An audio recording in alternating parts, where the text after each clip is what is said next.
Professor Jeffrey Sachs, Director of the Center for Sustainable Development at Columbia University. Jeffrey, welcome back to the programme. Good to see you. So 6 new members joining BRICS. This is, I think, the first expansion since 2010 when South Africa joined.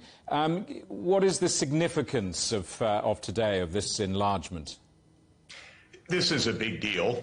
First of all, the BRICS, even in the original 5, were already larger in economic terms, measured at international prices, than the G7 countries. Now, another 400 million people in these 6 countries has been added, and significant countries, Brazil's largest neighbor, Argentina, the 2 large countries of the east corner of Africa, Egypt and Ethiopia, major Gulf countries, Saudi Arabia, the Emirates, and Iran. So significant countries geopolitically. They constitute about 5% of the world GDP and 5% of the world's population. It adds significantly to the geopolitical weight and the economic weight of the BRICS.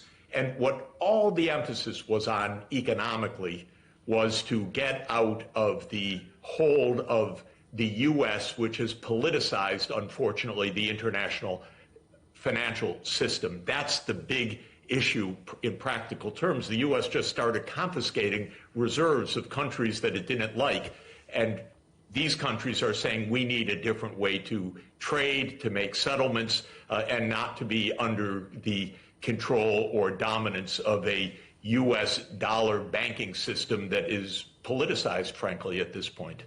The host South Africa say many countries, and perhaps dozens, have expressed interest in joining BRICS. Paint us a picture of what the future looks like. What's your outlook for BRICS? Well, there are 2 kinds of outlooks. One, not very desirable in my view, and the other really desirable. The desirable view is that we really reach a multipolar and multilateral world in which more and more countries are vibrant, engaged in international trade, and having their voice in setting global rules. And the BRICS could be a stepping stone to a true multipolar world rather than the North Atlantic-led world of the 19th and 20th century. The other possibility is that we really end up in 2 competing blocks, a U.S.-led bloc and a BRICS bloc. And that would be quite unfortunate, very dangerous politically. It would mean a breakdown of cooperation. But it could come to that if we don't actually all commit to multilateralism.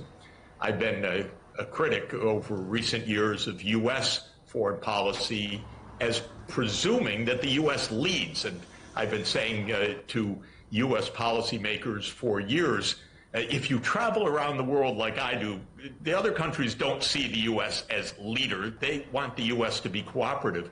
We don't know whether we're going to this break in the world system, which could be very dangerous, or whether this is a stepping stone to say we don't want the North Atlantic to lead us, as was the past 200 years. We want a true multipolar system, and not one where one currency not only dominates, but is manipulated to confiscate reserves and to pressure countries into abiding by U.S. foreign policies.